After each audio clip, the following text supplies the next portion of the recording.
अ, एका गोष्टीचं बराच वेळ खरं चर्चा झाली 14 मिनिटं हो थोडक्यात विचारा नाही उद्देश होता. एका गोष्टीचं इथे आम्ही तुमचा आभारी व्यक्त करतो, अभिनंदनही करतो. कित्येक वेळेला चांगल्या गोष्टीसाठी आम्ही केलंय ते.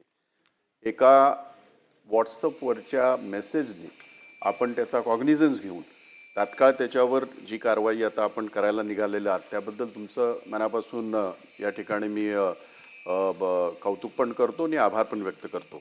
परंतु एक शंका माझ्या मनामध्ये आहे, ती अशी आहे की आपण म्हणालात की ज्याच्या नावावरती होणार आहे तोच लाभधारक आहे. त्यामुळे अज्ञातिसम हा विषयच येत नाही ह्याच्यामध्ये. म्हणून हे जे कोणी तुमच्या खात्याच्या अधिकाऱ्यांची जी एक माळ लागेल, याला मोठी फटाक्याची माळ लागेल आणि तो तुम्ही हिंमत दाखवाल, आम्हाला खात्री आहे, आम्ही पाहिलं आहे ते. आणि म्हणून EOW हा प्रश्नचिन्ह करणारा प्रश्न आहे. कारण इकॉनॉमिकली ऑफेन्स हा एक वेगळा विषय आहे. हा इकॉनॉमिकली ऑफेन्स नंतर होतो. प्रथम सरकारी जमीन हडपण्याचा डाव.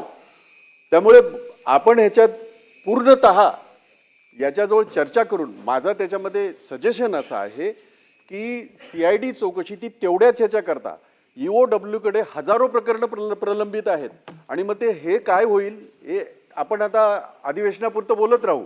ते होईल, अधिवेशन संपलं की EOW त्याला मागे टाकेल. म्हणून माझी विनंती अशी राहील की CID चौकशी विशेष याच्यासाठी आणि कालबद्ध अशा पद्धतीची CID चौकशी करून आपण तात्काळ त्याच्यावर निर्णय घेऊन संबंधित त्या सगळ्या अधिकाऱ्यांवर कारवाई करणार का?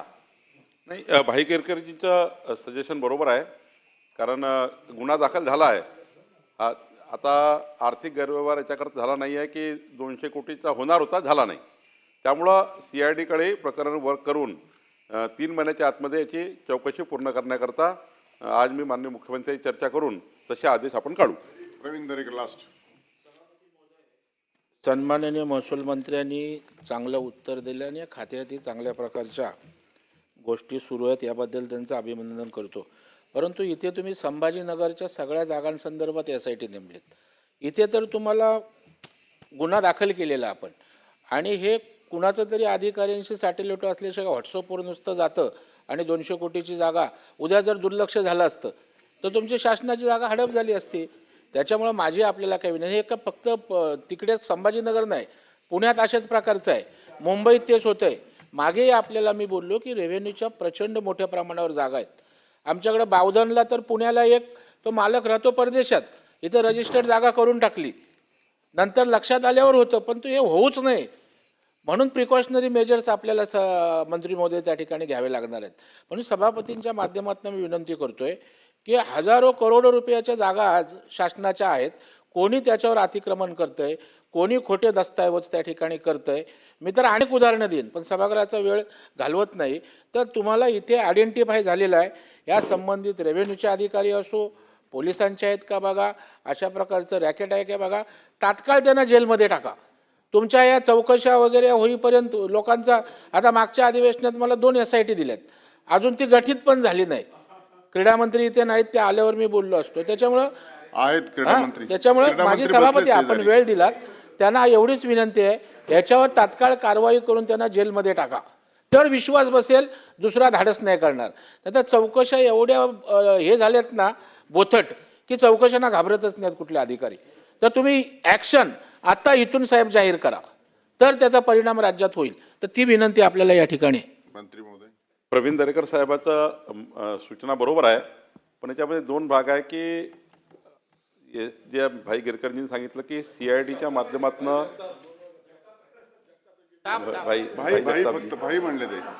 भाई जगतापजींनी सूचना केली होती, ती योग्य होती की या प्रकरणाची जे आमचे 4 महिने झाले EO काही त्या दिशेने जात नाही आहे, प्रकरण CIDकडे देऊन 3 महिन्यामध्ये निकाली काढणे हा मार्ग योग्य आहे.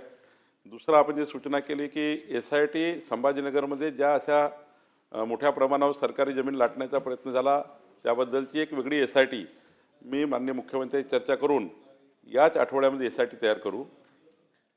ती सभागृहालाही मी त्या ठिकाणी अवगत करेल की SITमध्ये कोण कोण असणार आहे, SITचं गठीत कशी झाली आहे आणि त्यावर SIT तयार करून संभाजीनगरचे संपूर्ण प्रकरण तपासण्यात येतील आणि पुढच्या 3 महिन्यामध्ये म्हणजे 1 महिना तर आपण अर्ज करायला देऊ लोकांना, 15 दिवस देऊ किंवा महिनाभर देऊ. तर महिनाभरामध्ये लोक त्या ठिकाणी अर्ज करतील SIT कडे की असे असे फ्रॉड झाले आहेत, आणि मग जेवढे काही प्रकरणं येतील त्या प्रकरणाची व्याप्ती बघून त्या SIT ला वेळ द्यावी लागेल, कारण किती प्रकरणं येतील माहीत नाही. हे प्रकरण तर CID कडे जाईल, ठीक आहे, पण SIT समोर किती प्रकरणं येतील, कारण ते आपण संपूर्ण हुडकून काढण्याकरता SIT करतोय. आणि त्यामुळे मला असं वाटतं की प्रकरणाची संख्या घेऊन त्यावर मग किती दिवसाची मुदत द्यायची हा विचार आपण करू. प्रश्न क्रमांक 2, 7394, राजेश राठोड. सभापती महोदय, प्रश्न क्रमांक 2, 7300